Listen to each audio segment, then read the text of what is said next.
नमस्कार, सुप्रभात। मैं हूं आपके साथ प्रीति सिंह। आइए सुप्रभात की शुरुआत करते हैं हेडलाइंस के साथ। बिहार विधानसभा चुनाव के पहले चरण के लिए मतदान जारी। 18 जिलों की 121 सीटों पर शाम 6 बजे तक होगा मतदान।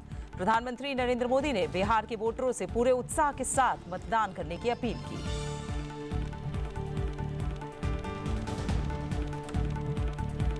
राज्यसभा के सभापति सीपी राधाकृष्णन आज 2 निर्वाचित सदस्यों को दिलाएंगे शपथ।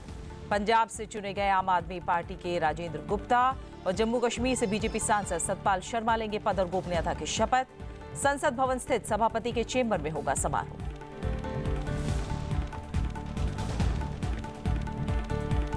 महिला क्रिकेट वर्ल्ड कप विजेता खिलाड़ियों से मिले प्रधानमंत्री नरेंद्र मोदी। प्रधानमंत्री आवास पर हुए कार्यक्रम में भारतीय महिला टीम को किया सम्मानित। मनाया ऐतिहासिक जीत का जश्न। फिट इंडिया के संदेश को आगे बढ़ाने की अपील।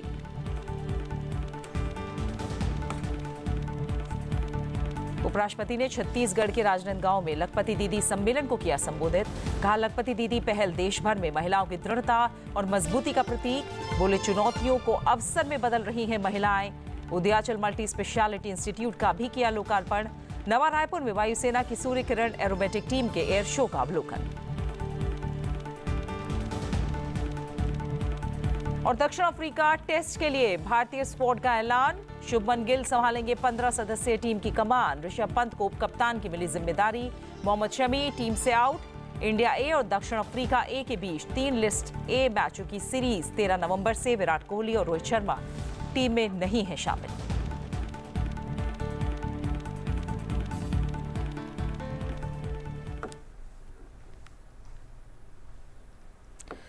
और आइए खबरों पर अब विस्तार से नजर डालते हैं। और सबसे पहले बात होगी, प्रधानमंत्री नरेंद्र मोदी ने कल नई दिल्ली के लोक कल्याण मार्ग में अपने आवास पर महिला विश्व कप 2025 क्रिकेट की विजेताओं की मेजबानी की। प्रधानमंत्री ने महिला क्रिकेट टीम को उनकी जीत पर बधाई दी और लगातार 3 हार के बाद टूर्नामेंट में उनकी उल्लेखनीय वापसी की प्रशंसा की। भारतीय खिलाड़ियों ने प्रधानमंत्री नरेंद्र मोदी को एक जर्सी गिफ्ट की जिस पर नमो 1 लिखा था और इस जर्सी पर खिलाड़ियों के हस्ताक्षर भी थे। बीसीसीआई अध्यक्ष मिथुन मनहास भी इस मौके पर मौजूद थे। इस बैठक के दौरान कप्तान हरमनप्रीत कौर ने 2017 में प्रधानमंत्री नरेंद्र मोदी से हुई मुलाकात को याद किया जब वो ट्रॉफी के बिना उनसे मिली थी।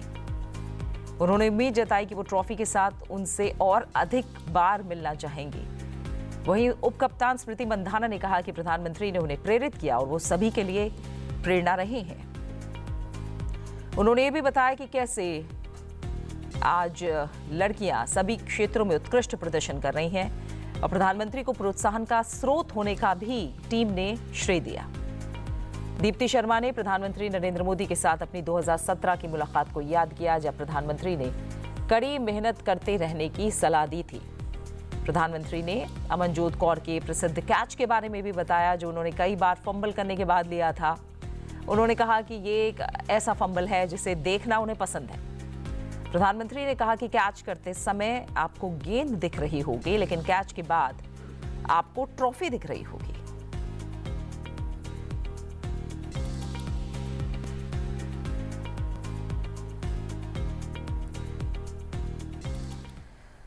और वरिष्ठ पत्रकार रामनारायण श्रीवास्तव हमारे साथ इस समय स्टूडियो में जुड़े हुए हैं। उन पर हम तमाम खबरों के साथ चर्चा करेंगे।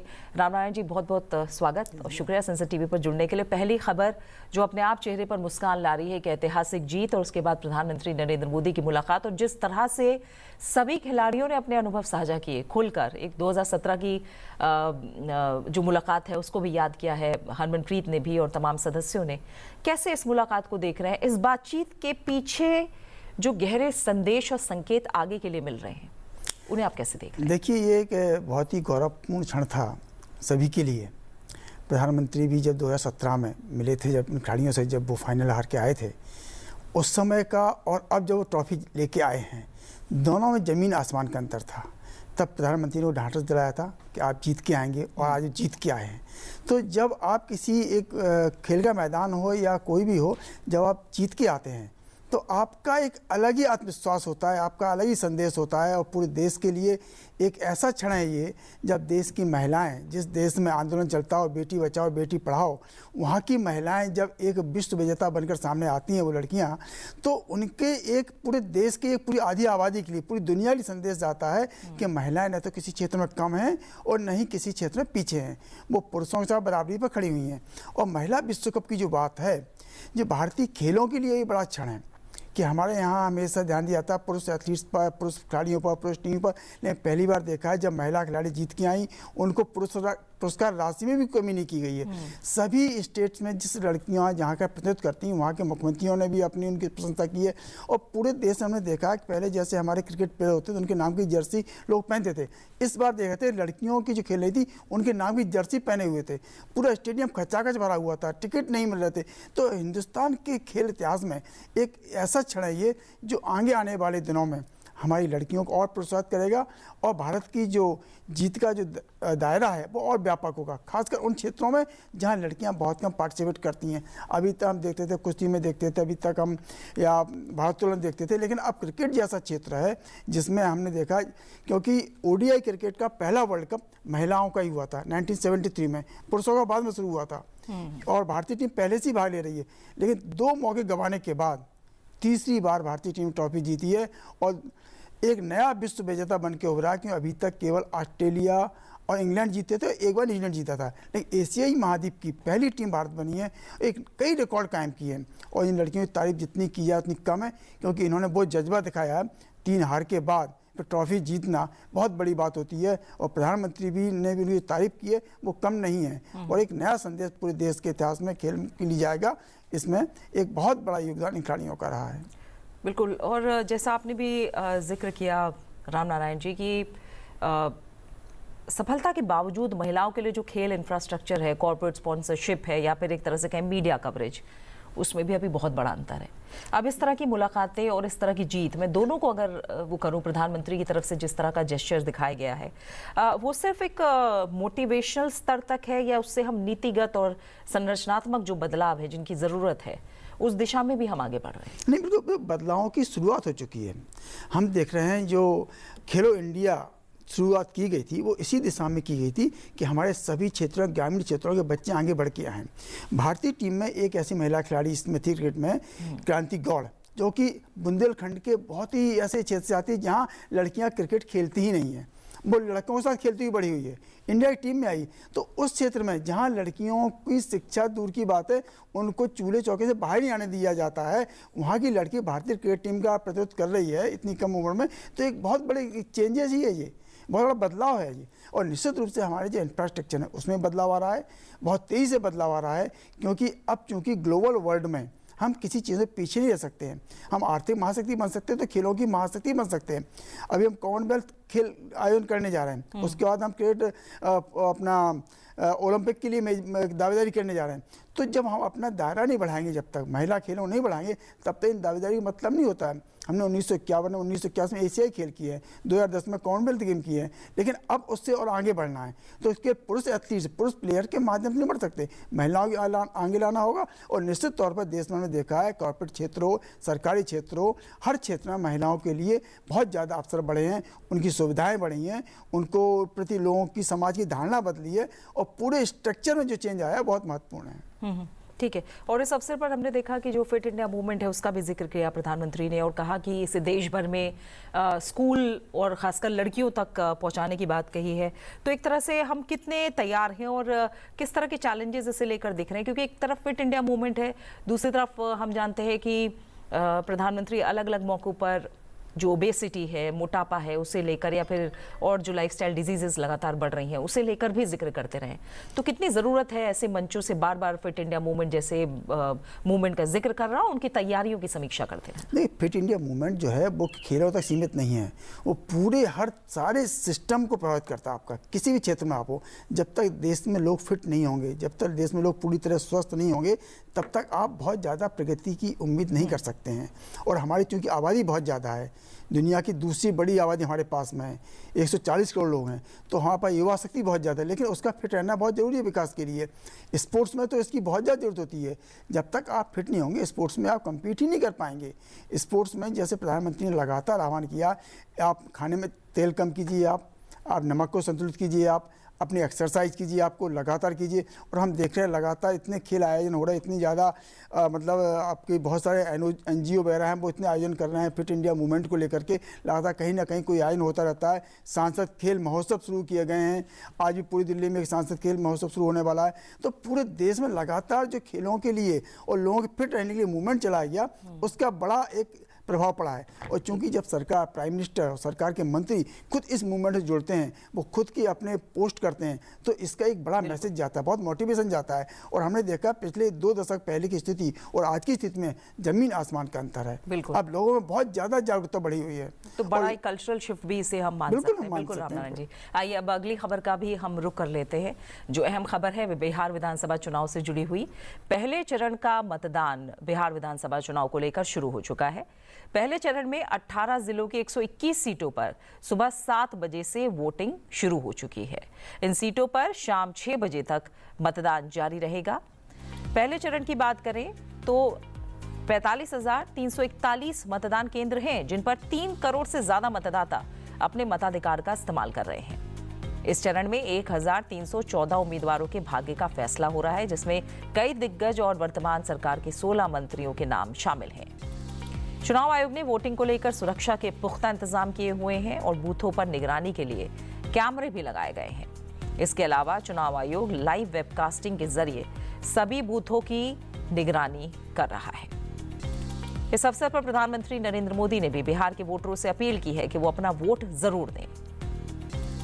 उन्होंने सोशल मीडिया अकाउंट X पर लिखा, बिहार में आज लोकतंत्र के उत्सव का पहला चरण है। बिहार चुनाव में इस दौर के सभी मतदाताओं से मेरा आग्रह है कि वो पूरे उत्साह के साथ मतदान करें। इस मौके पर पहली बार वोट डालने जा रहे राज्य के अपने सभी युवा साथियों को मेरी विशेष बधाई। याद रखना है कि पहले मतदान फिर जलपान।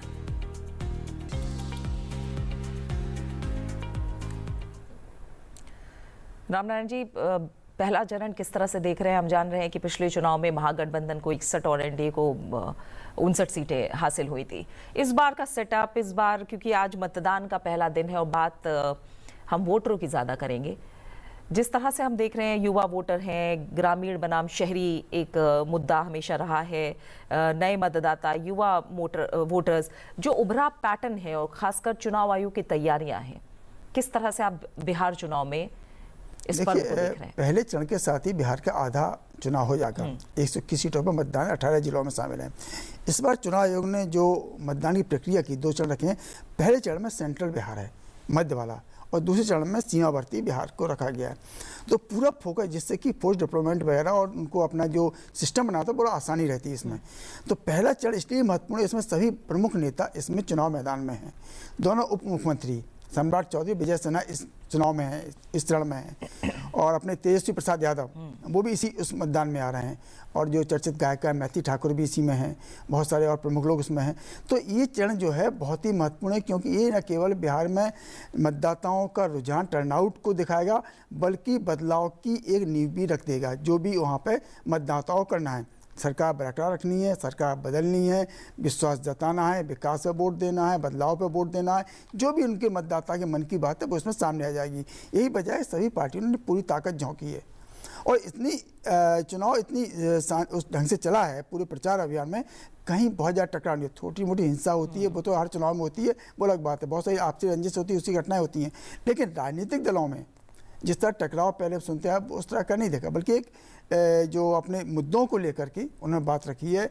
और निश्चित तौर पर इस चरण की जो खास बात ये भी है कि इसमें जो मतदाताओं ने, जो नए मतदाता आए, SIR के बाद जो चुनाव हो रहा है, बहुत सारे सवाल उठे थे SIR पर, उसको लेकर के कि इतने मतदाता कटे वो कटे, लेकिन कोई ज़्यादा ऐसी शिकायत नहीं की, कोई अपील नहीं की गई।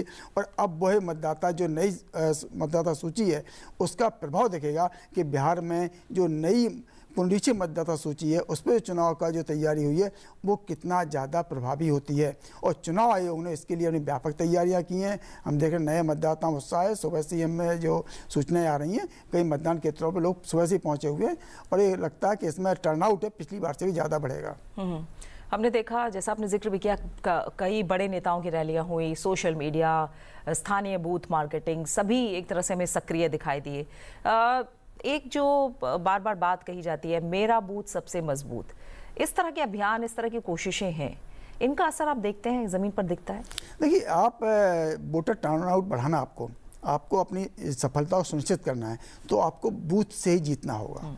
कोई विधानसभा लोकसभा क्षेत्र समग्र रूप से देखें तो नहीं, क्योंकि बूंद बूंद से घट भरता है।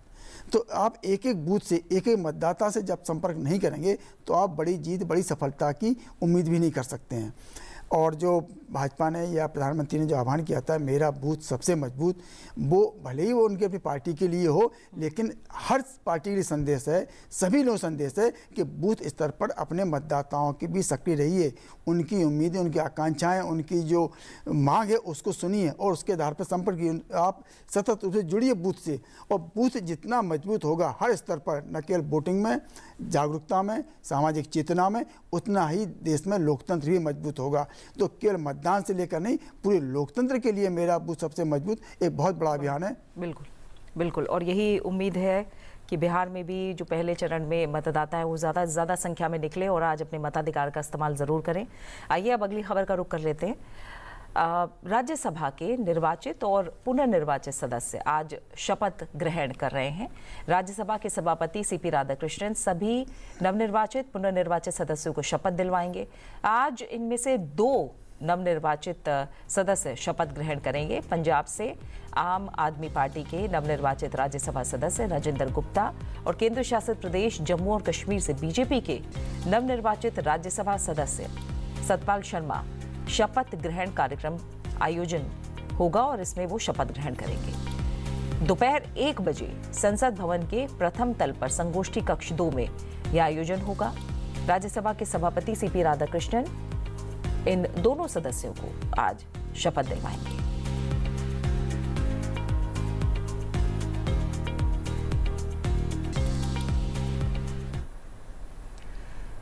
प्रधान न्यायाधीश भूषण गवई ने बंबई उच्च न्यायालय के नए परिसर की आधारशिला रखी है और उन्होंने विश्वास जताया कि नया भवन न्याय का मंदिर होगा, न कि 7 सितारा होटल। उपनगर बांद्रा में परिसर की आधारशिला रखने के बाद एक कार्यक्रम को उन्होंने संबोधित किया और इस बात पर जोर दिया कि नई इमारत को किसी साम्राज्यवादी ढांचे का चित्रण नहीं करना चाहिए, बल्कि संविधान में निहित लोकतांत्रिक मूल्यों के अनुरूप ये होना चाहिए। उन्होंने कहा कि अदालत भवनों की योजना बनाते समय हम न्यायाधीशों की जरूरतों पर ध्यान केंद्रित करते हैं, लेकिन हमें ये नहीं भूलना चाहिए कि हम नागरिकों यानी वादियों की जरूरतों के लिए मौजूद हैं। साथ ही उन्होंने सुझाव दिया कि नए परिसर में फिजूल खर्ची से परहेज होना चाहिए।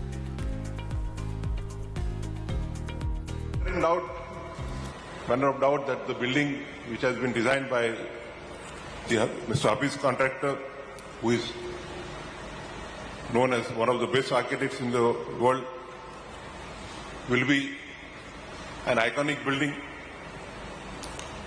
But at the same time, taking the line forward of the Honorable Chief Minister, the building should not depict an imperial structure, but be in tune with the democratic values which our Constitution so much imbibes.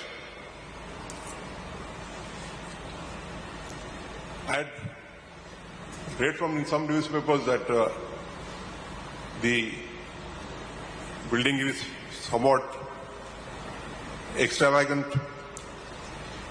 I was told that one lift is provided to be shared by 2 judges. Would only like to say that judges are no more feudal lords. The judge may be of the trial court, maybe of the high court, maybe of the Supreme Court. They all, or rather all our institutions, judiciary, legislature, executive, they work under the Constitution to serve the last citizen of this country, to provide justice to the society.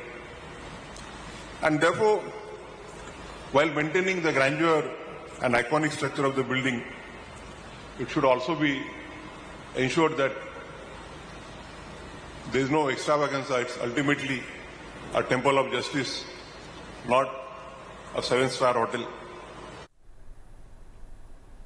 Ramnarayan जी, जब नया परिसर Bombay high court का आधारशिला रखी जा रही है, CJI का जो बयान है, सीजेआई ने जो संबोधित किया है, उन्होंने कहा है कि जस्टिस का मंदिर होना चाहिए, 7-स्टार होटल नहीं होना चाहिए।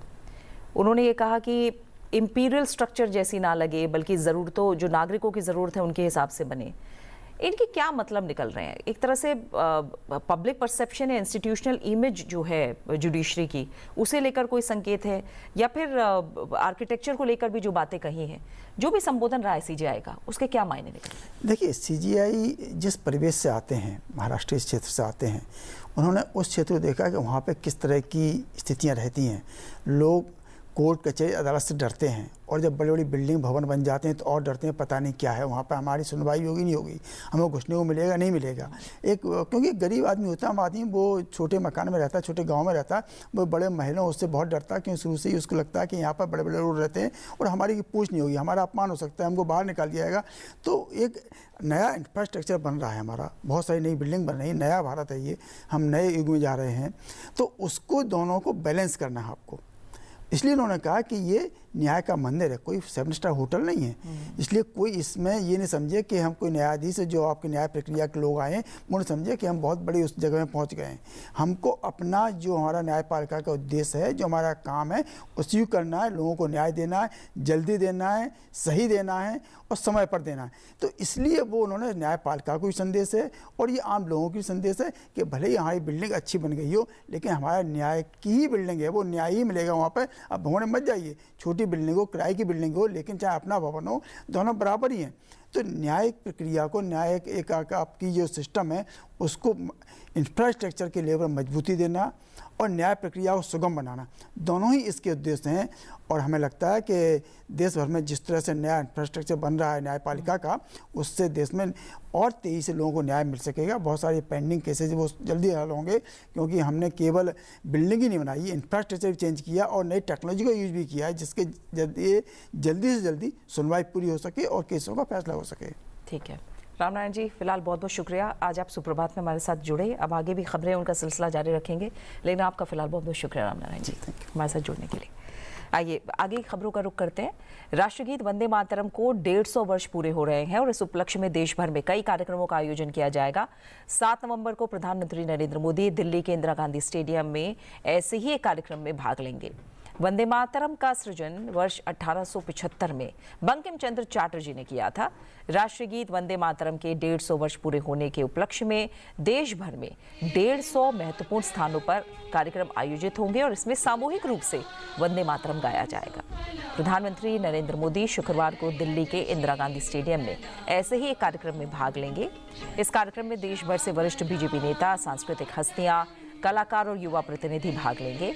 हजारों प्रतिभागी वंदे मातरम का विशेष सामूहिक गायन प्रस्तुत करेंगे, जो राष्ट्र की एकता और भावना को उजागर करेगा। प्रधानमंत्री इस अवसर पर संबोधित भी करेंगे और समकालीन भारत में वंदे मातरम की स्थायी प्रासंगिकता पर अपने विचार साझा करेंगे, जिसमें राष्ट्रीय गौरव, एकता और सांस्कृतिक विरासत के संदेश पर जोर दिया जाएगा। इसके साथ ही अलग अलग कार्यक्रमों की शुरुआत होगी। वंदे मातरम, कोटि कोटि कंठ कल कल निनाद करले,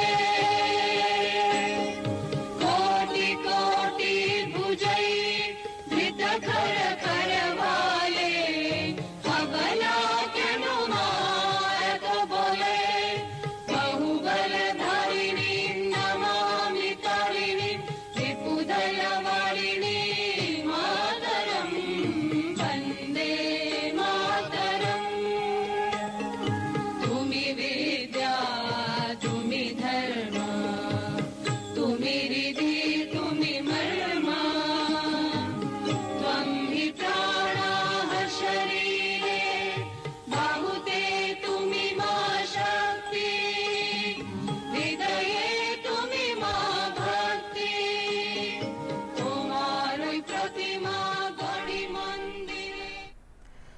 उपराष्ट्रपति कल नवा रायपुर में छत्तीसगढ़ राज्य के गठन की 25वीं वर्षगांठ के उपलक्ष्य में आयोजित रजत महोत्सव समारोह में शामिल हुए। इस मौके पर उन्होंने कहा कि 25 साल में छत्तीसगढ़ सबसे युवा राज्य से आशाजनक और प्रगतिशील राज्य बनने की असाधारण यात्रा इसने तय की है। उपराष्ट्रपति ने राज्य की 25 वर्ष की सफलतापूर्वक विकास यात्रा और रजत महोत्सव समारोह के लिए सभी को बधाई दी। उन्होंने छत्तीसगढ़ राज्य के गठन को पूर्व प्रधानमंत्री अटल बिहारी वाजपेयी की दूरदर्शिता का नतीजा बताया। उपराष्ट्रपति ने छत्तीसगढ़ राज्य से अपने जुड़ाव का जिक्र किया और कहा कि जब इस राज्य के गठन के लिए बिल लोकसभा में लाया गया था तो उन्होंने एक सांसद के तौर पर इसके पक्ष में वोट किया था। Over the course of 5 days, you all witnessed the beauty of Chhattisgarh's rich culture and glimpses of state glorious 25-year journey of developments. My heartiest congratulations to all of you for the successful organization of this vibrant festival 25 years of the Foundation Day. It was the vision of the foresight of the great Sri Atal Bihari Vajpayee ji which led the creation of Chhattisgarh on the 1st November 2000. I personally feel deeply connected with the creation of the state of Chhattisgarh as I was the Lok Sabha member of Parliament at the time and I voted for the state reorganization bill for creation of this great state Chhattisgarh. In these 25 long years of journey, the state has become an extraordinary state from being one of the India's youngest state to the becoming one of the most promising and progressive state. It is a remarkable journey of development, socially, economically, culturally and administratively. उपराष्ट्रपति ने कहा कि शांति सबसे जरूरी है, बिना शांति के विकास संभव नहीं है। उन्होंने वामपंथी माओवादियों से हथियार छोड़कर विकास की मुख्य धारा में शामिल होने की अपील की और कहा कि केंद्र और राज्य सरकार इस लाल आतंकवाद को खत्म करने के लिए प्रतिबद्ध है। I appeal to all the Naxalites, please give up your arms and surrender to the state administration. मैं सभी इस विचार से जुड़े लोगों से आग्रह करता हूं, आह्वान करता हूं कि वे अपने शस्त्र समर्पित कर मुख्य धारा में शामिल हों। The end of red terrorism is being done by the new government of Chhattisgarh and also the great steps taken by the Pradhan Mantri Narendra Modi ji and Home Minister Amit Shah ji. They all work together to end this red terrorism. Through the tireless efforts of our central security forces, state police forces, the steadfast commitment of the central and the state governments, and the active cooperation of the local communities, peace and stability have been restored in these regions which were once affected by the terrorist violence. उपराष्ट्रपति CP Radhakrishnan ने कहा कि महिलाएं आज घरों से निकलकर देश की प्रशासन और आर्थिक उन्नति में भागीदार बन रही हैं। वो छत्तीसगढ़ के राजनांदगांव में आयोजित लखपति दीदी सम्मेलन को संबोधित कर रहे थे। उपराष्ट्रपति ने कहा कि इन 25 साल में छत्तीसगढ़ ऊर्जावान राज्य के रूप में विकसित हो रहा है, पूरे देश के लिए बिजली सप्लाई कर रहा है। उपराष्ट्रपति ने कहा कि छत्तीसगढ़ में नक्सलवाद अंतिम सांसें ले रहा है और राज्य तेजी से प्रगति कर रहा है। उन्होंने कहा कि छत्तीसगढ़ और राजनांदगांव आज महिला सशक्तिकरण की मिसाल बन रहे हैं। महिला नेतृत्व विकास की भावना साकार हो रही है।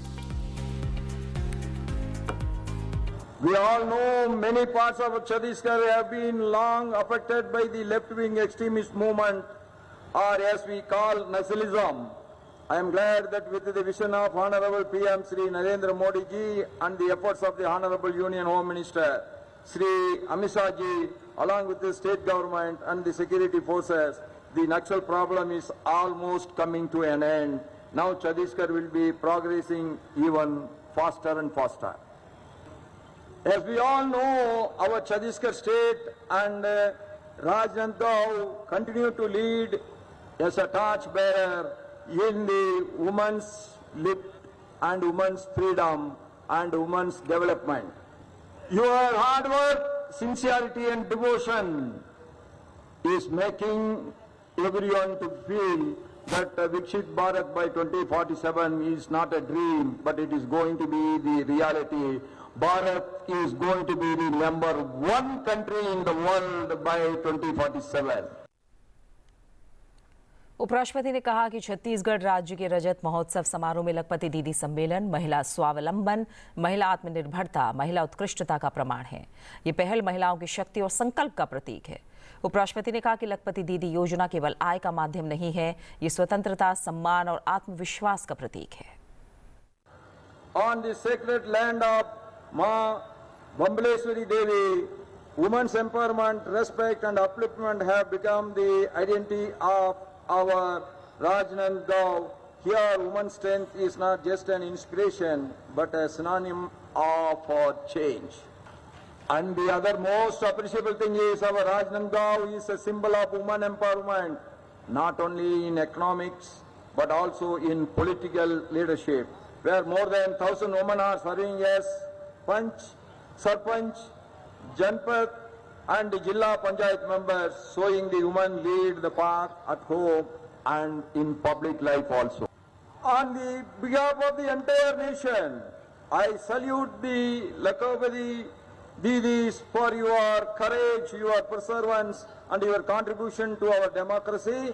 And I am sure you are not going to stand alone as Lakopati, but we are going to become the Kuropati Didi soon. That I am sure about it.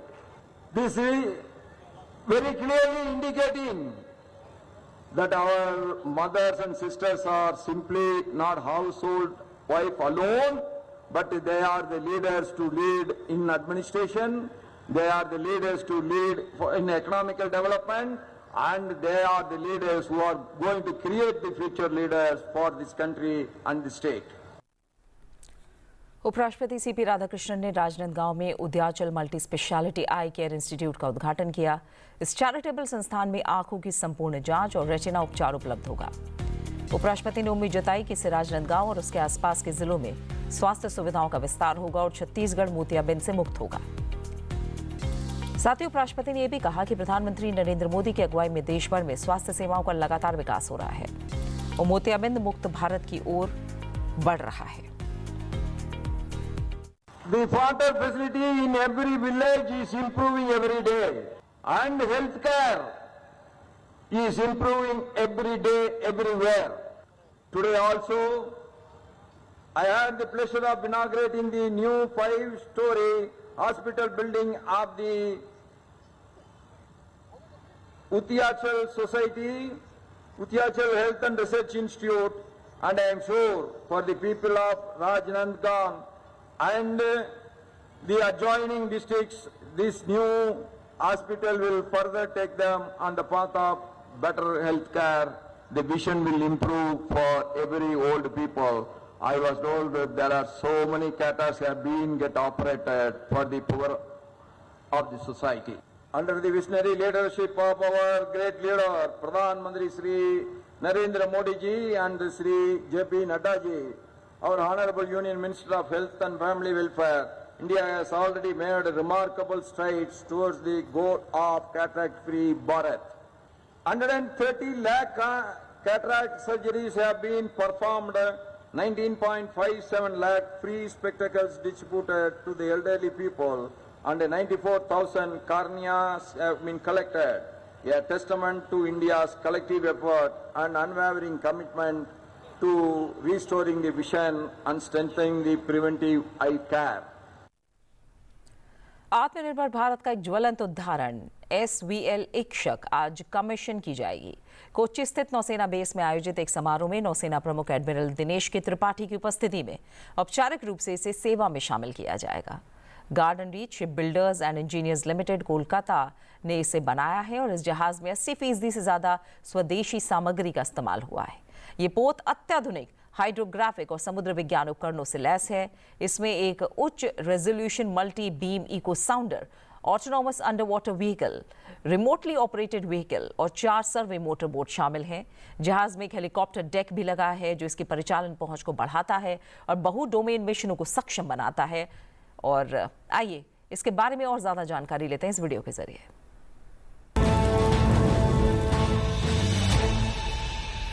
born of India's vision and built by her hands.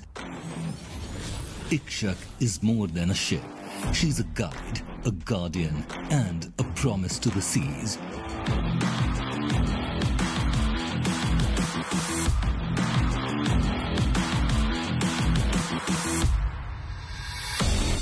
%80 indigenous content achieved through collaboration between GRSE and Indian MSMEs. 110-meter length, 16-meter beam, 3,400 ton, twin diesel engines, cruise 14 knot, max 18 knots, bow and stern thrusters for precise maneuvering in shallow waters, advanced machinery control, monitoring system fully integrated, indigenous high-grade steel by SAIL, 4 advanced survey motorboats, multi-beam echo sounder maps the sea floor from shallow waters to over 11,000 meters, providing high-resolution bathymetry and backscatter. The ROV executes precise underwater missions with HD cameras and forward-looking sonar. Convertible hospital ship support in emergencies. The Indian Navy's first SVL initiative, a women-specific accommodation project embodying an inclusive approach. Ikshak charts the seabed with precision, from channels to critical assets. In crisis, she aids HADR bolsters India as a reliable maritime partner across the Indian Ocean region. INS Ikshak, a vessel built in India for India, a symbol of self-reliance, strength and pride at sea. Ikshak! Ikshak! Ikshak! Cricket की दुनिया से अहम खबर है। BCCI ने बुधवार को दक्षिण अफ्रीका टेस्ट के लिए भारतीय स्क्वाड का ऐलान कर दिया। टीम की घोषणा हो गई है। 15 सदस्यीय टीम की कमान शुभमन गिल संभाल लेंगे। ऋषभ पंत को उपकप्तान की जिम्मेदारी दी गई है। हालांकि मोहम्मद शमी एक बार फिर टीम में अपनी जगह नहीं बना पाए हैं। वहीं तेज गेंदबाज आकाशदीप को इस महत्वपूर्ण घरेलू सीरीज के लिए टीम में वापस बुलाया गया है। 2 मैचों की सीरीज 14 नवंबर से कोलकाता में शुरू हो रही है। वहीं दक्षिण अफ्रीका ए के खिलाफ 3 मैचों की 50 ओवरों की सीरीज के लिए भारत ए की टीम में भी फेरबदल किया गया है। विराट कोहली और रोहित शर्मा को इस टीम में शामिल नहीं किया गया है। तिलक वर्मा टीम की कप्तानी करेंगे। ऋतुराज गायकवाड़ उपकप्तान होंगे, जबकि ईशान किशन और प्रभसिमरन सिंह को विकेट कीपिंग के विकल्प के रूप में शामिल किया गया है। इंडिया ए और दक्षिण अफ्रीका ए के बीच 3 लिस्ट ए मैचों की सीरीज 13 नवंबर से शुरू होगी। सीरीज का दूसरा मैच 16 तारीख को खेला जाएगा, जबकि आखिरी मैच 19 नवंबर को होगा। तीनों मैच राजकोट में होंगे और डे नाइट होंगे।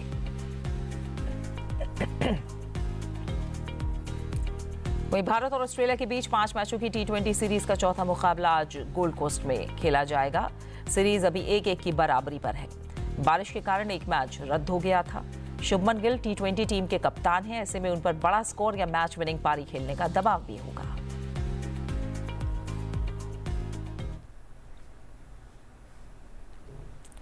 छत्तीसगढ़ रजत महोत्सव समारोह के तहत राज्य के गठन की 25वीं वर्षगांठ का जश्न मनाया जा रहा है। उपराष्ट्रपति सीपी राधाकृष्णन ने छत्तीसगढ़ के नवा रायपुर में वायुसेना की प्रसिद्ध सूर्य किरण एरोबैटिक टीम के शानदार एयर शो का जनता के साथ अवलोकन किया। इस मौके पर आसमान में वीर जवानों का अद्भुत शौर्य, साहस और पराक्रम दिखाई दिया। हजारों दर्शक इस ऐतिहासिक क्षण के गवाह बने। फिलहाल सुप्रभात में मेरे साथ इतना ही, लेकिन जाते जाते आपको छोड़ जाते हैं इसी कार्यक्रम के कुछ रोचक झलकियों के साथ। अपना अच्छे से ख्याल रखिए और मुझे दीजिए इजाजत। नमस्कार।